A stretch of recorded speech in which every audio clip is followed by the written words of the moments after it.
Hi, everyone. Welcome back to the Earthdawn Survival Guide, a podcast for novices, enthusiasts, masters, disciplines, players, game masters, anybody you want, everybody you can. I am, of course, Dan. With me, of course, is Josh. Hello, everybody. We're on take three. We're on take three. I feel like I should make a joke about perhaps this will be our best episode ever because our prep was to have done this twice before. We had technical problems on both ends. Dan, the first time that we recorded. Myself, the second time that we recorded. So but even. Like everything appears to be working okay now. So if you're hearing this, it's all good. It worked. If you're not hearing this, we'll try it again later on our fourth take. So what are we talking about today, Dan? All things aeronautical. There we go. Because we're going to talk about Sky Raiders for the third time. Yes. Yeah, and we're just going to dive right in because on the first one, it was great. On the second one, we spent like 10 minutes talking about how to make your own podcast, which none of you are going to hear because that file got erased. And yeah, we're just going to dive in for the third time. So here's the obligatory. Hey, Josh, how cool are Sky Raiders? Sky Raiders are great. There we go. So, okay, we'll just dive right in because all the formalities have been taken care of and erased in previous episodes. Nobody will ever actually hear because they have just never bothered to be recorded. So, we're going to make a comparison and a contrast that we have done many other times, like we did with Swordmaster versus Warrior. This harkens back to Air Sailor, our very first dive into the disciplines of any kind. And there has to be a comparison made because the main thing right off the bat in the Sky Raider description, in the first sentence, is Sky Raiders are ruthless pirates. Ta-da! There you are. Not the Air Sailors. These are the pirates. So we're going to make that distinction. And Josh is going to make another distinction, again, harkening back to the role that they play in the lore, which is the Air Sailors are viewed as the Navy, and the Sky Raiders are viewed as the Marines. All the way back in episode 9. That's when the Air Sailor episode was. Wow. Yeah, we're on 41. I think, is it 41 today? Well, technically 41. We've done this twice now. It's 41.41C. Yes. Way back in episode 9, we were talking about Air Sailors. I brought up how I like to see the difference between Air Sailors and Sky Raiders as the difference between like the Navy and the Marines, which is to say that the Air Sailors are the ones who largely spend the time on the ships, operating the vessels and doing stuff related to that, whereas the Sky Raider is generally more of the boarding party or strike force or heavier combatants that gets carried by the Air Sailors to go and hammer wherever they need to hammer. You know, that's mainly thinking of it within the framework of, say, the Throlic Navy or a more traditional Navy. Obviously, with the Troll Sky Raider culture, that is not going to be the case quite so much, that they're not quite so formal in their hierarchies. So, you know, that's why you tend to see a lot of Sky Raiders in Troll culture and not much in the way of Air Sailors. And then there's the traditional conflict that is presented between the Air Sailors and the Sky Raiders, which is to say that they don't tend to get along. A lot of that is driven from the original sources, the original lore for those, where the Sky Raider was basically seen as the Highland Troll culture and the aeronautical group of the Highland Trolls, and Air Sailor was largely based off of the descriptions of the Theran aeronautical folks in Mother Speaks, I think it was, the second Earthdawn novel. And so you are correct. Not only so like that Sky Raider versus Air Sailor conflict is driven as much by the cultural clash, which is to say the clash between the Highland Trolls and the Therans, as it is between the actual disciplines. And I think there is plenty of room in other contexts and in other places for the two disciplines to be able to work together where appropriate. Yeah, I'm reminded of the line from the movie A Few Good Men, where Kiefer Sutherland's character says, "Oh, I like you Navy boys just fine. Anytime we got to go fight a war, you Navy boys just give us a ride." So, that being said, yeah, Sky Raiders are great. Yes, they are. But the important attributes differ a little bit from the Air Sailor. They both focus on charisma and dexterity, but the Air Sailor has willpower, and the Sky Raider, the next important attribute is strength. Yes, the important attributes do lend themselves to the style of play and the philosophy of the discipline a little bit. But they are also drawn from looking at the talents that they have available and, listing the ones that more of their talents are based on. In the case of the Sky Raider, toughness comes in a very, very close fourth when it comes to their important attributes, because they do have some talents that are based off of that. But the idea behind the Sky Raider, sort of conceptually, especially within the 4th edition framework, where it's a combat discipline, to put it in contrast to between Beastmaster, Swordmaster, and Warrior, sort of the other, setting aside Cavalryman a little bit. Yeah, but it's kind of those, because the Cavalryman is sort of the mounted, that's its own thing. But that, fair. The Sky Raider is sort of conceived of and put together in 4th edition as to contrast the Swordmaster, which is a very nimble, dexterous, like socially aligned fighter. The Warrior is a very like detached, philosophical, equal parts attack and defense, doing the right thing and the approach for the job that needs doing, whether that is assault or defense or whatever. The Beastmaster being somewhat socially aligned because of its creature situation, but fighter of the wild places and things like that with its unarmed combat. The Sky Raider is really, for lack of a better term, the barbarian of the combat disciplines in Earthdawn, which is to say it's the one, it is, they rely a lot less on defense than they do, I think, any of the other disciplines, the combat disciplines at least. They are very aggressive, very in your face, very like big hammer coming down, and relying a lot more on strength and endurance and overwhelming force, whether that be physical force or force of personality, which kind of plays out a little bit in some of their talents that we'll discuss. But that is to make them stand out temperamentally in comparison to the Warrior. And while you can't have, forceful warriors and aggressive warriors, the talent selections and things like that for the Warrior tends to be a bit more balanced, where when the choice comes down for a Sky Raider between an aggressive attack, forceful approach and one that is a little bit more demure, they're going to take the forceful approach. Fair enough. So on to the Karma Ritual, which I love. This is kind of one of the more nuanced Karma Rituals, and not that they're not all nuanced, they are, but I find this one just very cool to use the shield that they begin to strike slowly with a weapon at first, and then it just continues on in this almost like the war drum beating, just gains strength and intensity and noise and volume, and then they strike it one final time, and then once the echo fades, the ritual is over. So it's just one of those, it's just kind of a very cool thing. It's more of a sound preparation for the Sky Raider than it is anything else. Yeah, and it's a building up of momentum. It's a force of energy. It's, a situation where the hammering of the shield kind of calls to mind the pounding of your pulse as and the adrenaline of going into combat. And at the same time, the roll of thunder and the sound that kind of goes along with that in the depiction of the Sky Raider as a sort of force of nature, storms and thunder and lightning kind of all being very strongly associated with them in various ways. So the artisan skills that they are recommended for any players are painting and wood carving, probably to go along with anything to do on an airship or ways to kill time on an airship. Yep, painting to sort of decorate the hull to make designs on it, or decorating their shields, because some Sky Raiders do go with the one-handed weapon and shield approach, very similar to sort of the stereotypical legendary images of Viking raiders that play a significant part of influencing the images of the Troll Crystal Raiders with their airborne longships and their raids into other areas.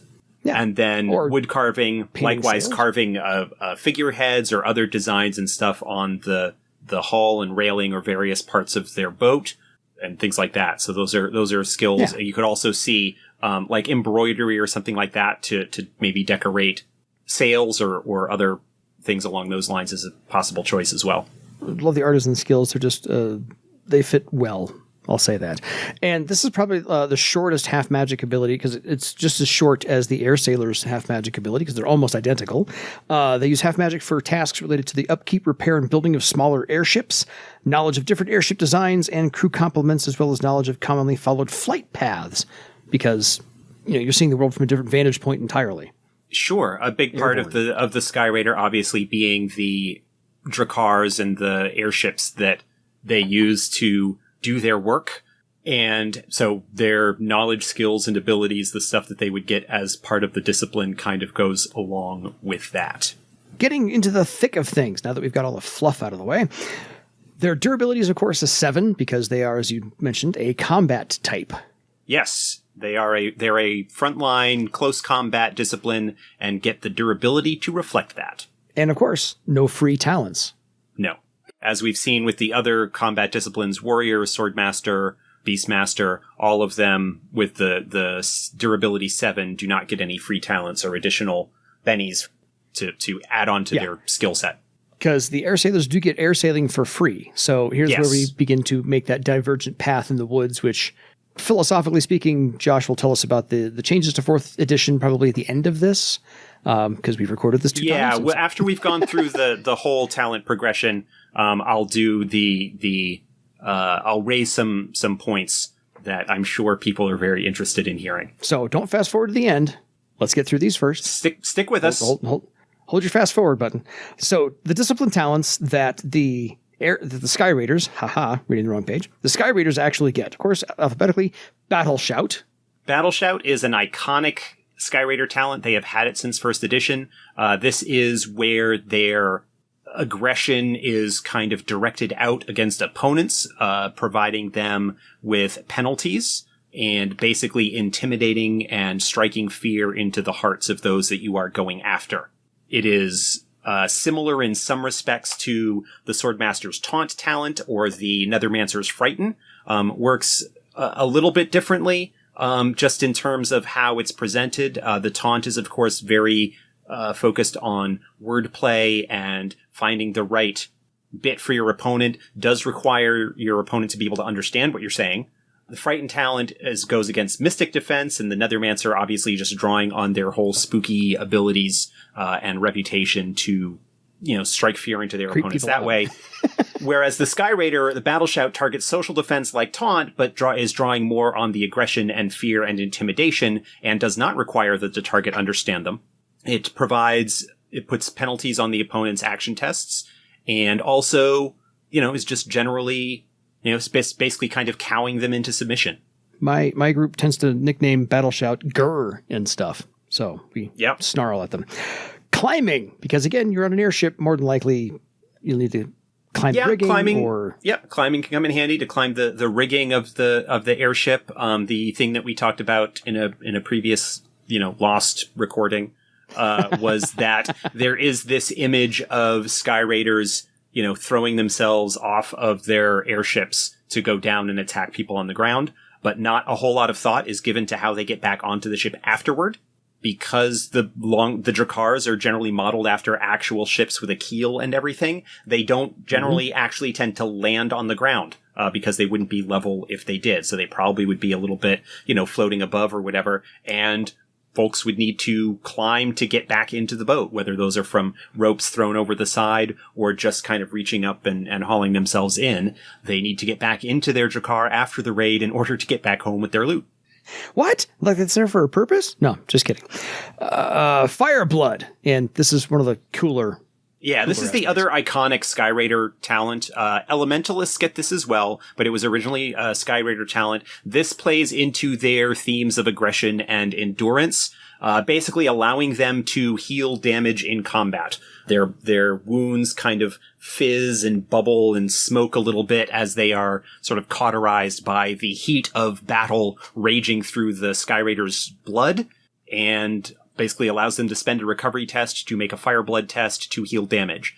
While it costs a recovery test to use, it is explicitly not a recovery test, and so would not benefit from bonuses like booster potions and things like that. But Karma's cool. Yeah, Karma is definitely good on the Fireblood test.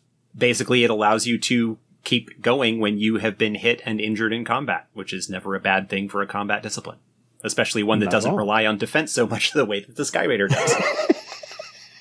I think in a previous episode as well, you mentioned that their idea of defense is a better offense. Yes. If you hit the opponent hard enough that he doesn't want to fight you anymore, then you have won. That is defense. There you go. Melee weapons, because of course, if you're going to jump off of a ship and need to smack, if you're going to be fighting something, people and you need to smack things, yes, you need the talent with which to smack. And melee weapons is obviously required for the Sky Raider when they get up close and personal with swords and axes and various other implements of pain and destruction. Yes. I still think the most iconic image, because it has yet to be surpassed by anybody else, is Matt Wilson's cover art for the Crystal Raiders of Barsave. Because there's 7 or 8 orcs jumping off, or 8 trolls, jumping off of that ship. And that's why I bought it as a 2 foot by 3 foot poster. It's just beautiful. It cannot be outdone. Anyway. And then of course, thread weaving as the last discipline talent at first circle. Yep. Which everybody gets. That kind of fills the role of, not only does it allow the adepts to take advantage of thread and threaded items, magic items, but it also kind of in a way represents the adepts' understanding and connection with their discipline. Several kind of special abilities and whatnot, several knacks are based off of thread weaving that relate to an adept's connection and ability with their discipline. So it kind of metaphysically, while it doesn't have a lot of mechanical role, kind of fills that space. And everybody gets thread weaving because everybody needs it eventually anyway. Second circle, they get a +1 to their physical defense, which makes sense for a blunt object to, be slightly harder to hit. Your combat discipline, you do want to get those bonuses to physical defense. A little bit. And the second circle discipline talent is Great Leap, because again, iconic idea of you jumping from ship to ship or jumping off of the ship or... Yep. Or jumping back into the ship after the raid. We're going to hammer that one home. Why not?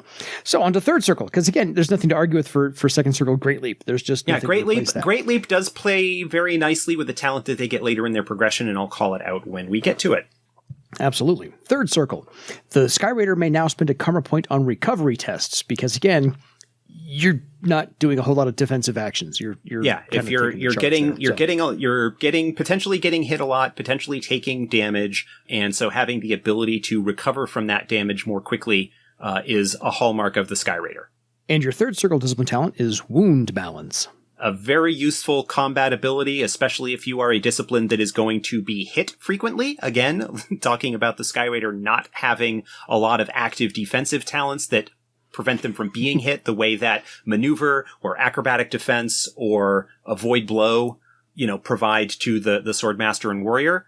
You get the wound balance with them. It basically represents the strength, their ability to take a hit and to not be knocked down, to continue to keep going and continue to fight despite the slam they might have taken.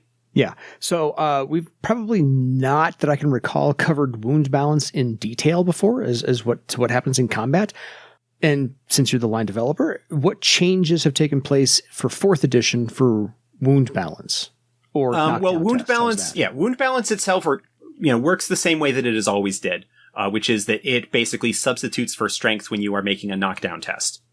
For the most part in combat, if talking about earlier editions to start off with, it used to be that if your character suffered a wound in combat, they needed to make a knockdown test against, if I'm recalling correctly, the difference between their wound threshold and the damage suffered +3, I think was the original rules. I did not grab my first edition book to check. Nope, you're right. And if they, and it was a strength test. If they succeeded, then they kept their feet. If they failed, they were knocked down. Wound balance basically adds its rank to strength for the purposes of that test.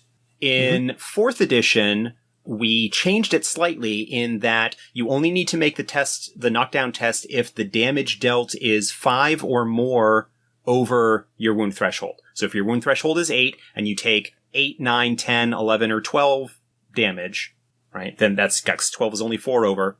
Then you don't need to make a knockdown test. 13 or more, what's sort of considered an extra success against your wound threshold, then you need to make a knockdown test, and it's just against the raw difference between damage dealt and your wound threshold. So the target number starts slightly higher, but that threshold upon which you need to make that roll is actually triggered a little bit less easily than it was in earlier editions. And Wound Balance itself does exactly the same thing in that it's just rolled against that test. So roughly speaking, roughly speaking, the actual target numbers are, I think there's only like a base 1 point difference roughly. It's just that there's no longer that +3 modifier, and you don't have to do it until you suffer damage at that higher threshold. Unless there are some number. So there are some talents or abilities as well that might trigger a knockdown test regardless. The attack to knockdown option, for example, will trigger a knockdown test regardless of how much it actually does. The shield slam, shield charge, whatever the talent name version of it is. Shield bash, thank you.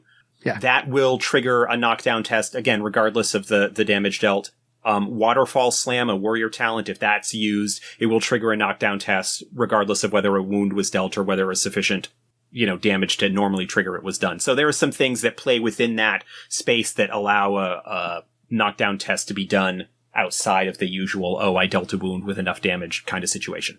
Okay, we covered up on knockdowns and wound balance here. We're just going to slip that one in. So on to fourth circle, the Sky Raider finally gets a +1 to their social defense, which I think sounds like the ever-escalating arms race between Battle Shout and the defense of it. Yeah, because basically, you get a defense bonus every even circle. And for most disciplines, it's during the first 8, at least you get 3 in what's considered your primary defense and 1 in your secondary. Yes. So physical defense obviously is the primary for Sky Raider because they get it at circle 2. At circle 4, they get that +1 to their secondary. The choices being mystic or social, understanding that in the development, the historical setting development of the Sky Raider, and that obviously being a common thing that you would have conflict between Trollmoots and rival clans and Sky Raider versus Sky Raider, having that social defense bonus makes a lot more sense than a mystic defense bonus because that Battle Shout and other similar talents will be targeting the social defense. Fourth circle, because at first circle they got Fire Blood, at fourth circle they get Fire Heal. Yep, this synergizes nicely with Fire Blood. It's a talent that allows you to gain additional recovery tests, which you can use to power abilities like Fire Blood. This would be especially useful and flavorful before they are going out on a raid, maybe, the morning before they set out or the morning before the attack. You get all of the Sky Raiders together and you kind of have a big party around a bonfire, drinking and carousing and getting all psyched up for the battle. And those who have the talent to basically draw on the strength of that fire, to get additional recovery tests to make it harder for them to be put down, by using Fire Blood during the raid. Yeah. This is the one that my other characters have used where I can see this in a movie. And then I can also see this being the point of contention for a movie where they have to have like a little disclaimer. Please do not do this at home. These are magically powered adepts. Please do not try to gain additional recovery tests by jumping into a fiery home. Exactly. So please don't do that. So first 4 circles, everything very, very solid. Greatly wound balance, Fire Heal. Everything is absolutely perfect the way it should be for a Sky Raider. Everybody should have those as a Sky Raider. Here's where you get to actually flavor your own character and tweak what is needed for your campaign and your adventuring party. So and your particular style, and your particular style and view of your discipline. Air sailing is an option.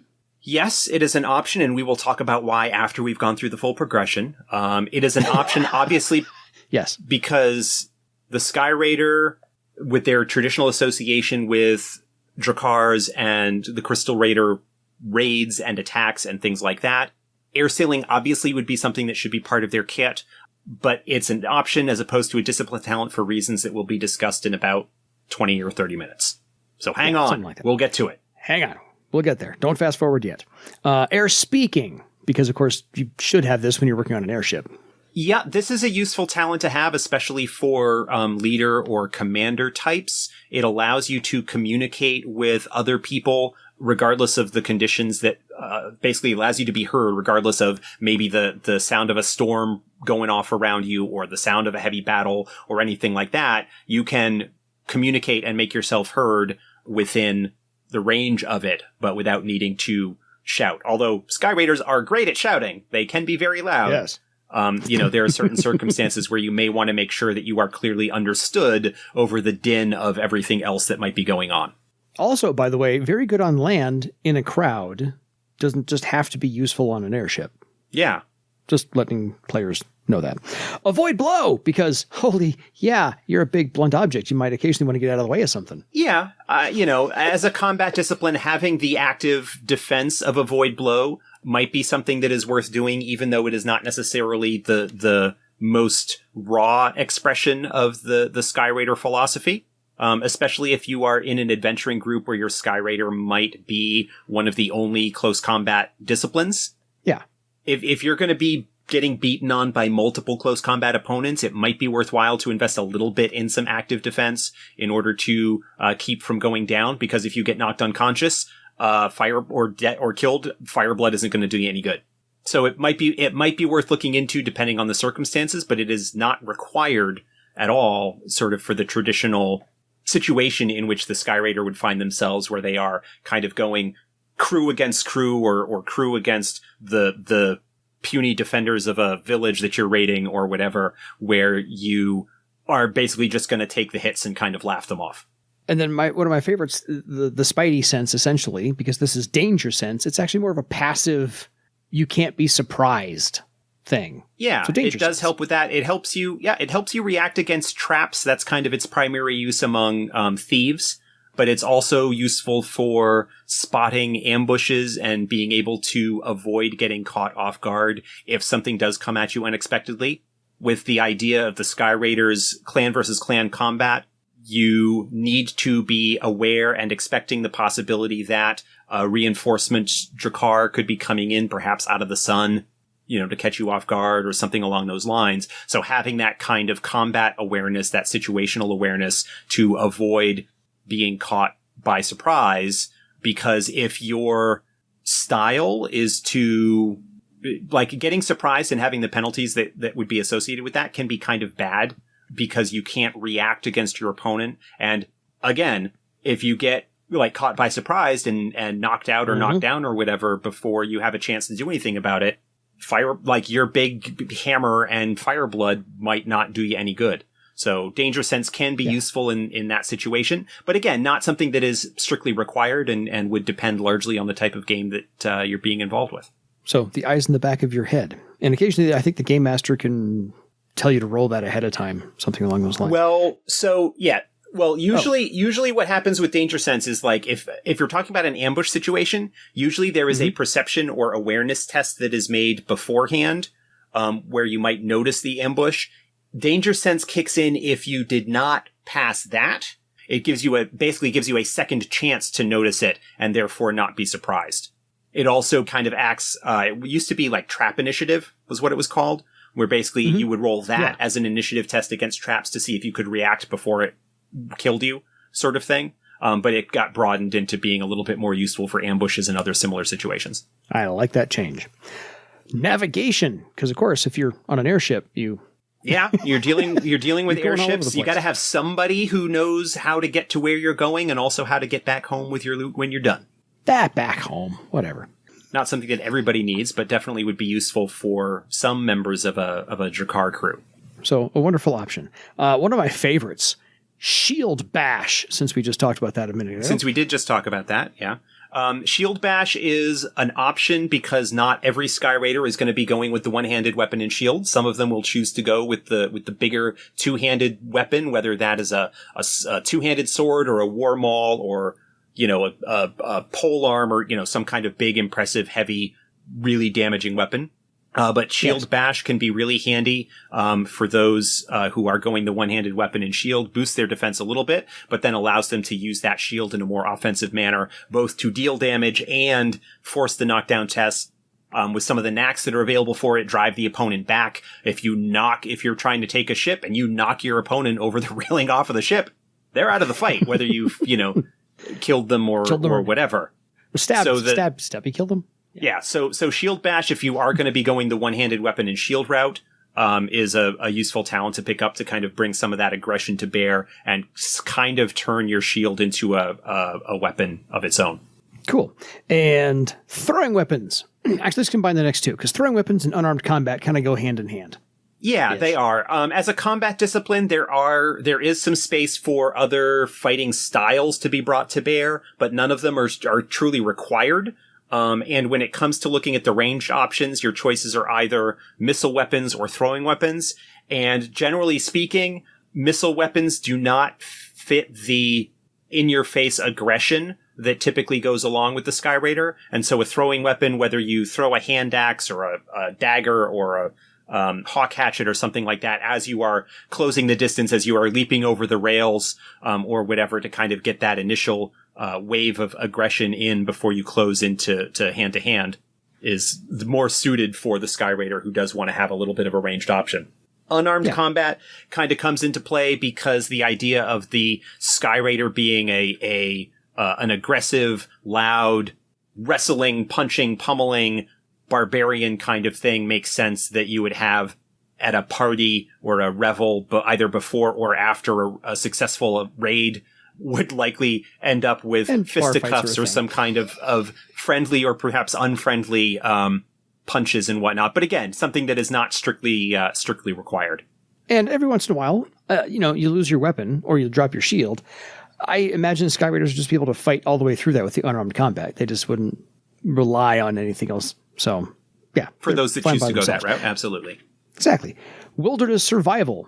Another talent that is kind of useful if you're thinking about a group, an organization that is going to be setting out on raids, whether by airship or in other methods, and they might be in a situation where they need to live off the land, either because your ship went down or other circumstances. It can be helpful to have people who have the ability to find food and water and shelter, where if things don't go quite the way you planned, you might not have the supplies for the duration of your raid or something along those lines as you're making your way back home from a successful raid, or maybe not taking as much food with you so that you've got more room in your boat for hauling loot back.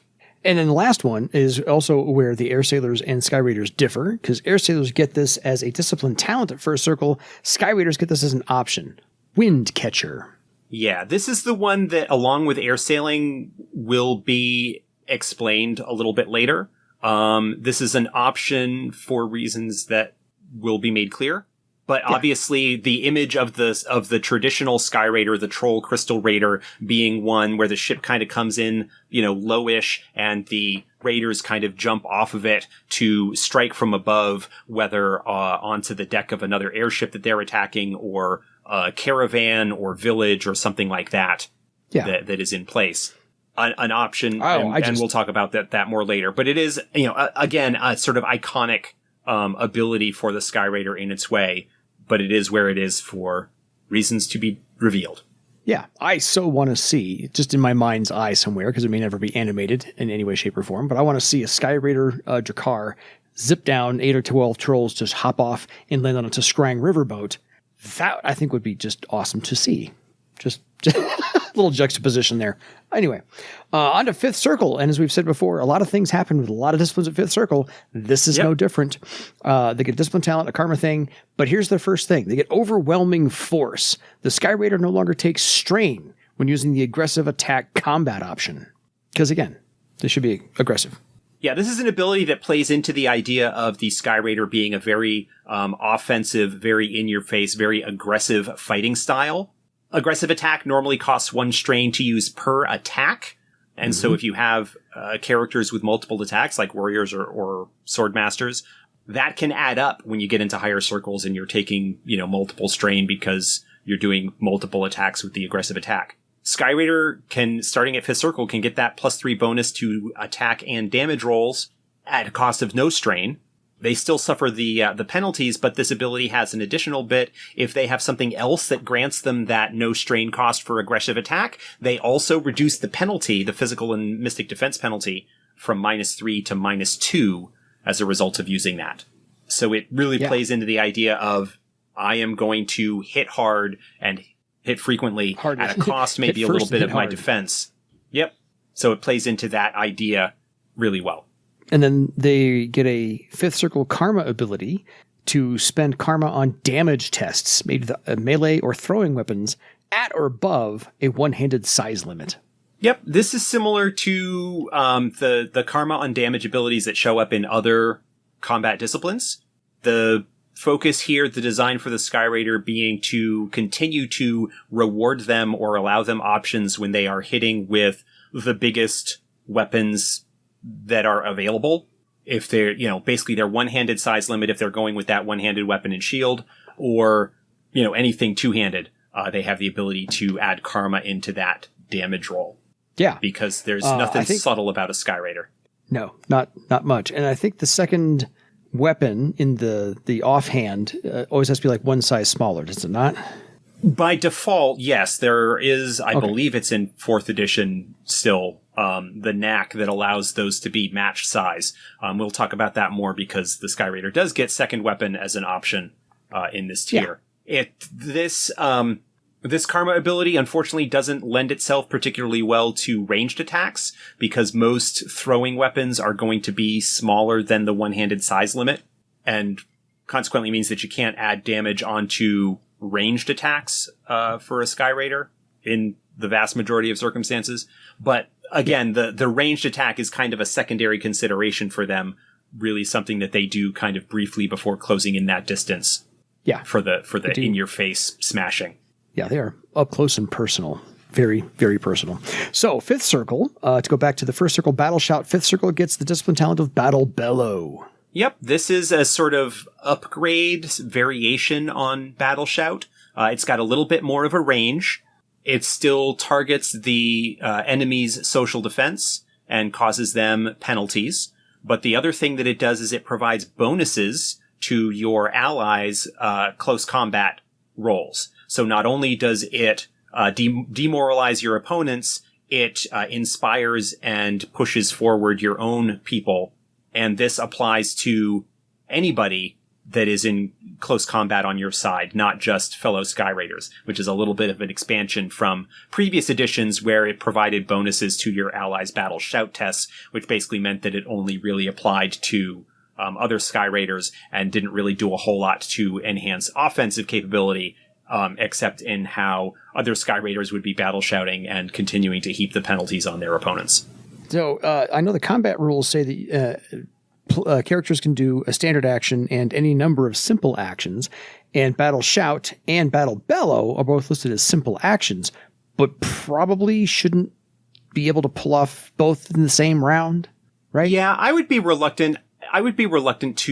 To allow that, only because it doesn't really make sense that you would be able to use two abilities that kind of both rely on your voice for different effects to be done sort of back to back like that in the brief moment of an actual combat round. It's not something that is officially in there, but that's the way that I would lean and rule at my table. Fair. No, it's kind of hard to say, we're coming for you. Let's go get them, guys. At the same time, it's really, Well, I mean, you still, the penalty to opponents isn't quite as high on Battle Bellow as it is on Battle Shout, but you're still able to impose a penalty. It's not like you're making a choice between penalize the opponent or encourage my side. It's penalize the opponent and penalize my opponent, maybe not quite as much, but also encourage my side, which, depending on the circumstances, may be a bit more desirable because you're providing that bonus to attack and damage rolls and things like that. Yeah, they're a little at odds. So, and it's got the longer range, so it's going to potentially affect more people when you use it. Yeah, absolutely. Just wanted to hash out exactly whether that was a good idea or allowable or not. So anyway, on to 6th circle. They, of course, get their, again, a bonus to their physical defense, now at a +2. Yep. Just for showing up to 6th. And discipline talent, Steely Stare. This is a sort of social ability. It allows the Sky Raider to basically give the death glare to anybody and intimidate or stare down opponents. Anybody that is affected successfully by Steely Stare will not take any kind of action against the Sky Raider, including trying to lie, cheat, or deceive them. They won't kind of attack them or take any kind of offensive action. This is the thing where the young whippersnapper kind of comes into the play and the Sky Raider just, the old grizzled Sky Raider just kind of looks at him and is like, no, sorry, son, we're not going to be doing that today. And the, kid will back down. I don't think so, Scooter. On to 7th circle, the Sky Raider gains another recovery test per day. More recovery tests is always good when you're looking at a discipline whose basic abilities revolve around healing from Fire Blood and the additional recovery that can go along with that. Having another recovery test that you can add on top of whatever you're getting from your Fire Hero is nothing to be ashamed of. Yeah, that's a sort of looking for a professional hazard where you just end up taking a beating more often than anybody else. So, yes. Yeah. And 7th Circle, Discipline Talent, Downstrike, because again, you'd like to attack from above. Yes. As a Sky Raider. This is the primary Sky Raider damage adder. Any time that they are basically coming down or striking from above on an opponent, whether that is dropping out of the sky or they're on the ground but using Great Leap to get some height and come crashing down on top of the opponent, any time that they can get enough of a height advantage to bring that to bear, they can effectively add their rank in Downstrike to their damage total for the weapon. Absolutely. So it pairs very nicely with the Great Leap back at 2nd Circle. 8th Circle, they get another bonus to their physical defense, now at the +3, so +3 physical, and by this point +1 social only, so they're total of +4 there. And the Discipline Talent of Momentum Attack, something I think that is rarely talked about or predominantly underused. Yeah, this doesn't show up in a whole lot of disciplines, but this is sort of the Sky Raider multiple attack talent. Anytime that they roll well enough on their attack test that they score an extra success, it basically allows them to immediately make an additional attack with the same weapon against that target. It's a little bit more limited in some respects than Second Weapon. Mm-hmm. Because it doesn't trigger in every situation. It only triggers in certain circumstances. The advantage, however, being that momentum attack is only 1 strain, whereas second attack is 2. So, if you are going against opponents where you are going to be reliably getting that extra success, that 5 or more over their physical defense, momentum attack is in some respects a slightly cheaper second weapon or second attack. Yeah. And again, just to make sure you get that extra success, I can't say make sure, but to help you get that extra success, burn karma on that momentum attack just to make sure you can get there. All kinds of good, plus the aggressive attack option. So onto the options. Distract. Yep, distract. Again, plays into the teamwork aspect.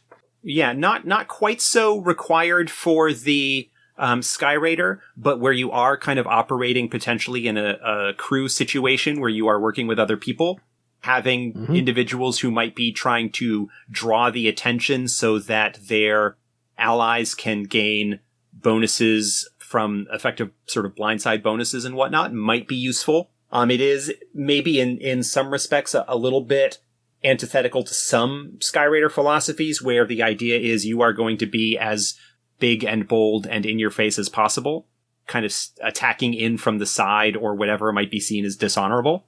But it can still be a useful combat talent and a useful tactic in certain situations. If you go in hot and heavy and loud, then perhaps you are the distraction and everyone else can chime in from the side. So, yep. I don't know. First impression. Sky Raiders.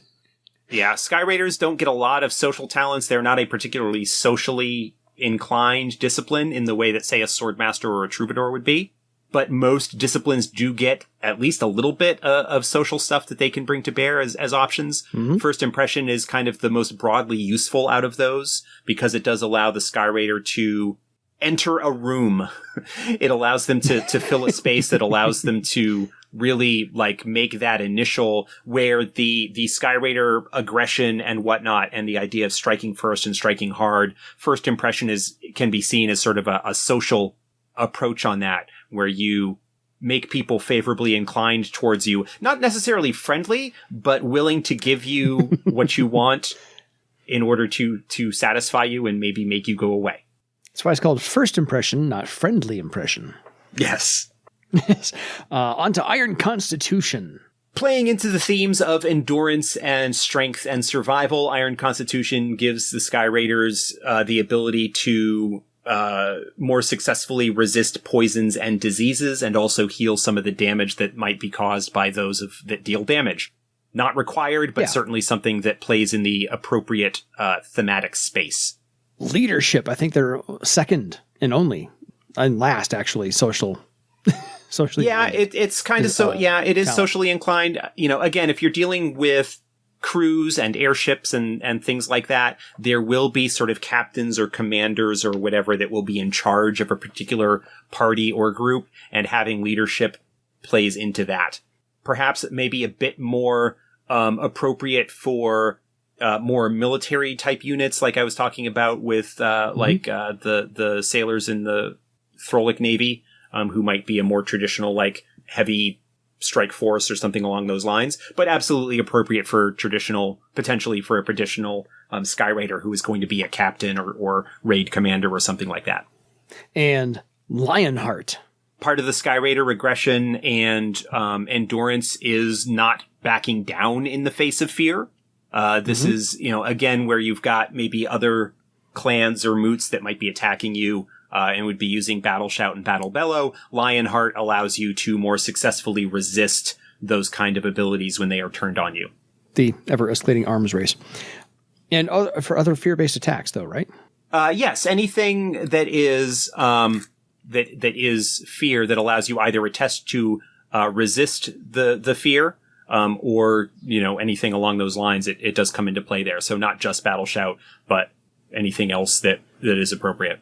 Horror powers and other spells and things like that. So cool. Another option, second weapon, as we mentioned. Giving the combat discipline another option potentially to make multiple attacks. The Skyraider traditional fighting style, usually more being the weapon and shield or a two-handed weapon. It is possible that you could go with two single weapons. There is the idea from the Vikings TV show. Oh, great People show. typically fighting with a sword and an axe or something along those lines. And so there is that as a potentially valid approach. It doesn't quite take advantage so well of the Skyraider's Karma on damage ability at 5th Circle until you get the knack that allows you to have matched size weapons. So you can have a weapon at the maximum size of each. But it does pair nicely a little bit with momentum attack, because anytime that you make an attack that has that extra success, what that potentially allows you to do is main hand momentum attack, offhand momentum attack if you're rolling high enough on both of them. That is particularly nice. Effective. It can be. Yeah, very effective. 4 to go. Sprint! Sprint is a movement enhancing ability. It basically increases your movement rate for the round. This comes in handy particularly with Great Leap, because Great Leap is limited by your movement. And so being able to kick in sprint to increase that and allow you to cover more distance and or height with Great Leap can come in handy. And it also can help you close the distance when you're trying to get into that close combat in your face smashing situation. Yeah, if you want to be first, like the blunt object wants to be first, sprint will get you there. On to Swift Kick.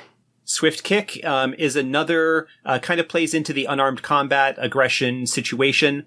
Not particularly great for the Skyraider because they don't have a lot of initiative enhancing talents, and Swift Kick requires you to act before your opponent in order to use it. Yeah.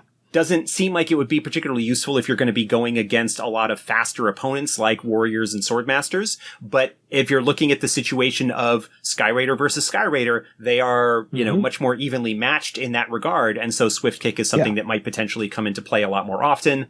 And again, getting that maybe extra little bit of aggression thumping ability is something to potentially look at. Doesn't mean you have to go first in the whole combat. Just need to beat your opponent.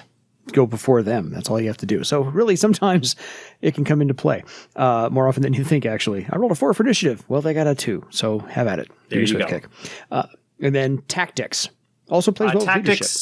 Yep, plays well with leadership. Is another talent that would be more likely to be picked up by someone who is going sort of the captain or commander route, where you would be coordinating the activities of the folks under your command, allowing you to get even more offensive capability, higher attack and damage tests and things like that. Or if you are in the rare situation where you might be trying to repel borders, it does offer the possibility of some defensive bonuses as well, though those tend not to be as highly desirable for the offensive roar of the Skyraider.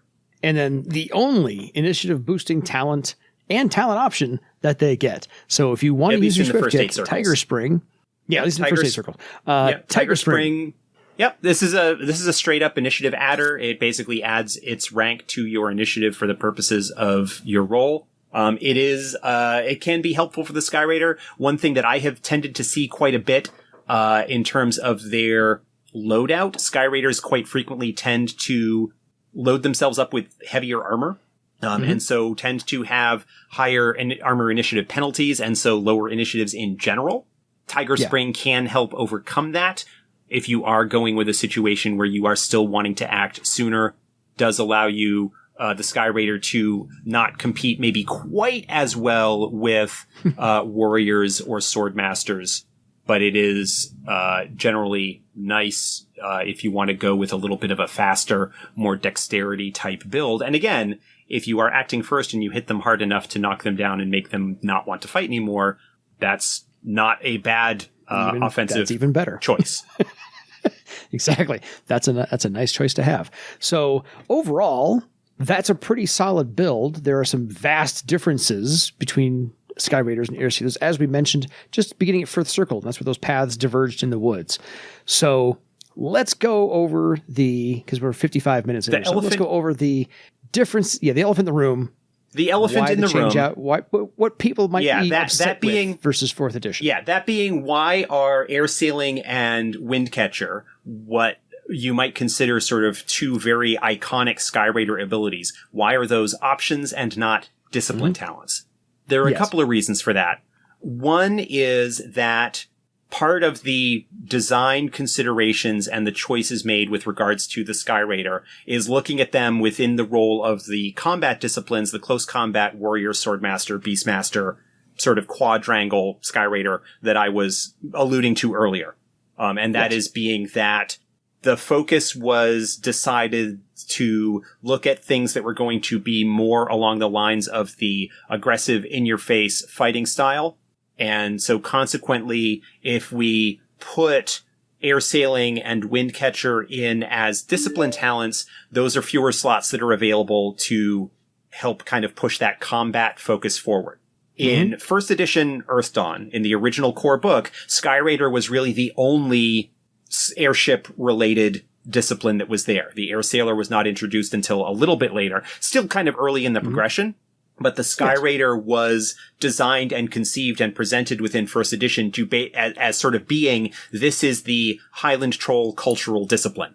Like, this is the discipline that they follow. This is the discipline that all the Crystal Raiders are, and that sort of thing. I don't think that is something that is necessarily required.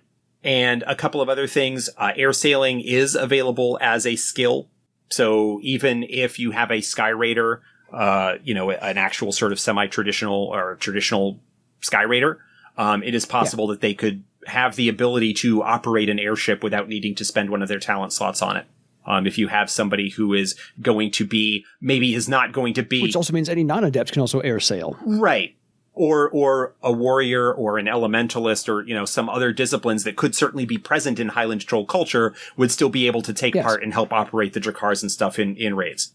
That's one consideration. The other is that looking at the Sky Raider and kind of maybe dropping the sky part of it a little bit and just having it be the aggressive going in, if you're going to be focusing on the idea of going in and taking things, the raider, the bandit, that sort of thing, where they would have abilities that would be, you look at wilderness survival, you look at things like that would allow a sort of traditional bandit or brigand to operate raiding caravans and maybe isolated villages. You talk about Scorcher bands, whether they are orcs or the human riders of the Scorched Plain, that sort of thing, any kind of group that might traditionally be associated with cavalrymen because they are often mounted, but don't necessarily need to, and could philosophically, those who are adepts, be something that is more in line with the raider of having the strong take from the weak, and you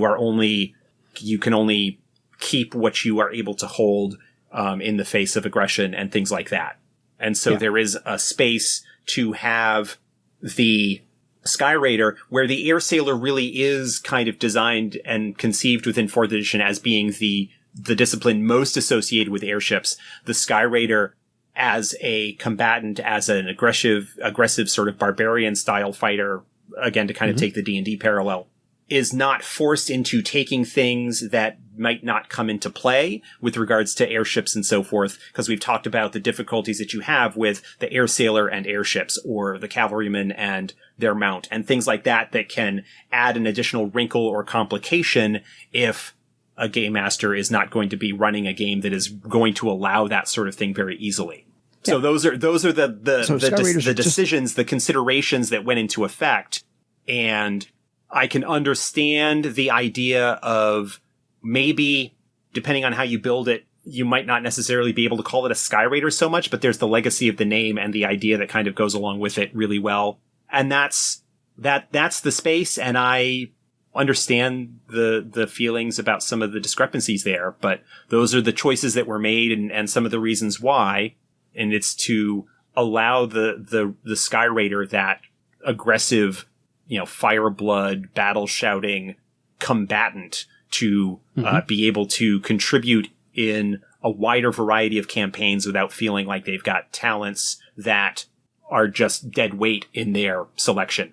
Again, looking at this in the idea of the first edition paradigm, where you might have these talents that, because of how you progress, you might not need to put a lot of points. You might not need to raise them, as opposed to fourth edition, that talent option paradigm, where we kind of need to leave things as certain choices. And it just seems better to make air sailing and windcatcher as options that can be taken if you are going with a very much more traditional, like Highland Troll Sky Raider approach, without sacrificing other stuff for places where that is not the case. Because I also think the distinction needs to be made that air sailors have this karma ability when they are on an airship, but Sky Raiders were built to actually be just as good on an airship as they are on the ground. Because again, they will raid things. That's the point, is occasionally they're going to raid something on the ground, and right. Yeah, they're just as good down there. So I think that distinction needs to be made. They were made, Sky Raiders were designed, how's that, to be just as effective. Yeah, they were sort of built with the idea of being a little bit more all around effective, sacrificing a little bit of the airship bit of them in their progression in comparison to the air sailor, in order to be more effective in whatever situation. Again, sort of bringing in Great Leap, things like that still kind of get that airborne, aggressive, forward moving fighter type into the situation. So, other than that, I think this about covers us for this episode.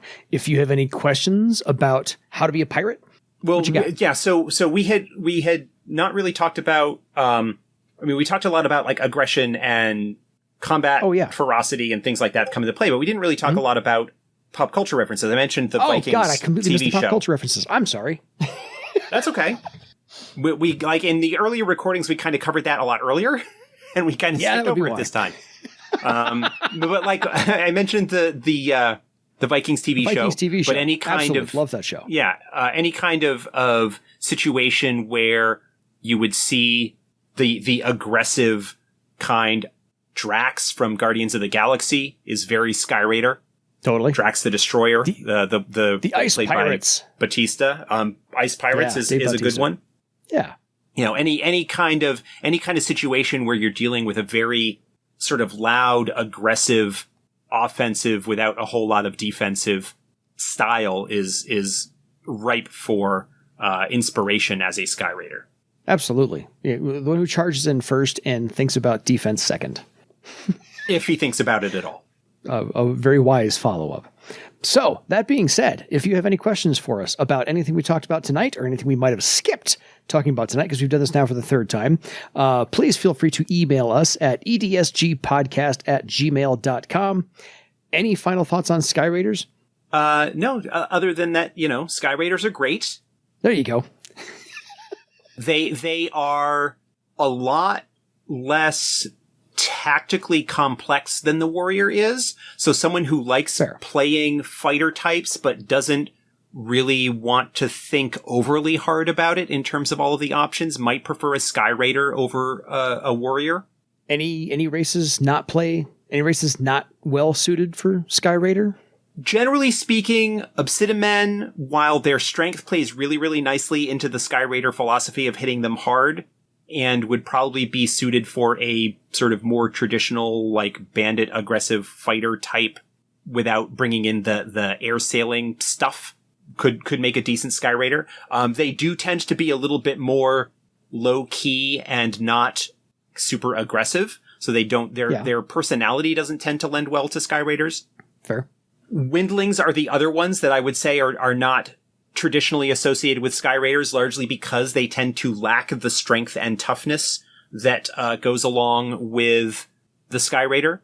Although they do have the natural affinity for the air that a traditional Sky Raider would have, and certainly can leverage downstrike and some other stuff that their flight effect does allow that. And Fireblood and, wound balance and things like that are talents that can actually help overcome some of their shortcomings. So Windlings maybe not so much. T'Skrang sometimes are not considered to be Sky Raiders because they don't have that association with airships, but I absolutely could see a a riverboat based variant of the Sky Raider. House Ishkarat especially strikes me as one that would have some members of their crews that would be a lot more aggressive and forceful when it comes to their pirate activities. I mean, the Sky Raider is a pirate, and while the T'Skrang are more traditionally associated with the boatmen, a raider, a much more aggressive personality as sort of a forward strike force or something along those lines could absolutely be suited to certain kinds of crews. House Hengyoke could potentially also have raider types among them, but they're kind of a special case because of their weird magical silence and other background stuff that is going on. But those are the only ones that might need a little bit more work explaining why they are what they are. But those are, again, the formal racial restrictions have been lifted for everything for 4th edition. It just might be a little bit more work to justify why certain individuals of different name giver races might be following a discipline that is uncommon for them. Fair. So I think that pretty much rehashes everything we talked about on the first 2 tries. I can't think of anything else we've missed. Like, share, subscribe. We had our FASA Games. We're starting a quarterly newsletter. Oh, cool. If you are on, we just had as of this recording, we actually had the first issue of that go out just yesterday. If you want to receive it, you need to set up an account on our web shop and basically say that, yes, send me the newsletter.